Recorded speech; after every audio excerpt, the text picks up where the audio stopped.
এই জামাত এবং অন্যান্য কিছু ধর্মভিত্তিক রাষ্ট্র তারা স্লোগান দিয়েছে এতদিন, আমরা হব তালেবান, বাংলা হবে আফগান। এখনো যদি এই ধরনের ধর্মভিত্তিক দল কোন ক্রমে ক্ষমতায় আসতে পারে, আবার আন্তর্জাতিক শক্তি সমূহ বাংলাদেশে বোমাবাজি করে আমাদের চলচ্চিত্র আদায় হবে।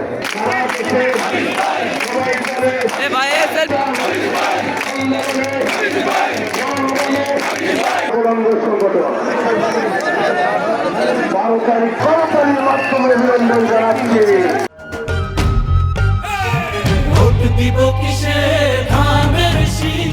শেখ হাসিনা 16 বছরের দুঃশাসনের বাংলাদেশ থেকে মুক্ত হয়ে সুশাসনের বাংলাদেশ আমরা সৃষ্টি করতে চাই। আরেকটি কথা, অনেক হিন্দু ধর্মাবলম্বী ভাই বোনেরা ধর্মান্ত কমিটিতে বসবাস করে, তারা আমাকে প্রতিশ্রুতি দিয়েছেন তারা ধানের শীষে ভোট দেবেন। আমিও তাদেরকে প্রতিশ্রুতি দিয়েছি, যদি আমরা নির্বাচিত হয়ে সরকার গঠন করতে পারি, আপনাদের নিরাপত্তার ভার ইনশাল্লাহ আমরা নিলাম। সংখ্যাগরিষ্ঠ মুসলমান যারা আছেন, হিন্দু ভাই বোনদেরকে নিরাপত্তা বিধান করবেন আমার অনুরোধ আপনাদের কাছে।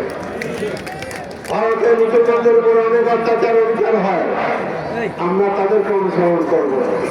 আমরা বাংলাদেশকে শান্তির দেশ হিসাবে গড়ে তুলতে চাই।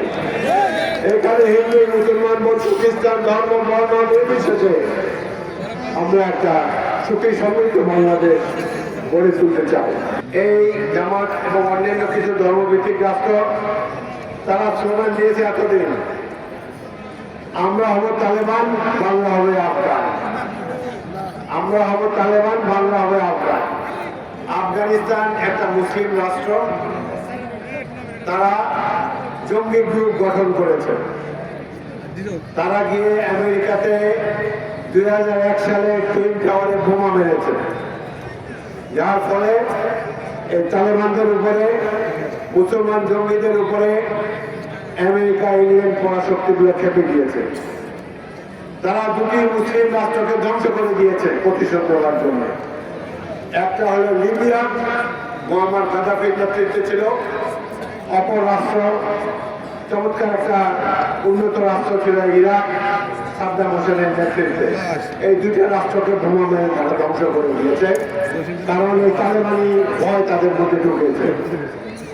এখনো যদি এই ধরনের ধর্মভিত্তিক দল কোন ক্রমে ক্ষমতায় আসতে পারে, আবার আন্তর্জাতিক শক্তি সমূহ বাংলাদেশে বোমাবাজি করে আমাদের চলচ্চিত্র আদায় হবে। আমরা শান্তি চাই না, নাকি যুদ্ধ বিদ্রোহ চাই? শান্তি চাইতে হলে গণতন্ত্র প্রয়োজন। আর এইসব দলকে চিনে রাখেন, আগামী নির্বাচনে জামাত ইসলামী 285টা আসনে মনোনয়ন দিয়েছে, একজন মহিলাকে এমপি হওয়ার সুযোগ দেয়নি। আমাদের দল থেকে 15 জনকে আমরা মহিলাকে মনোনয়ন দিয়েছি।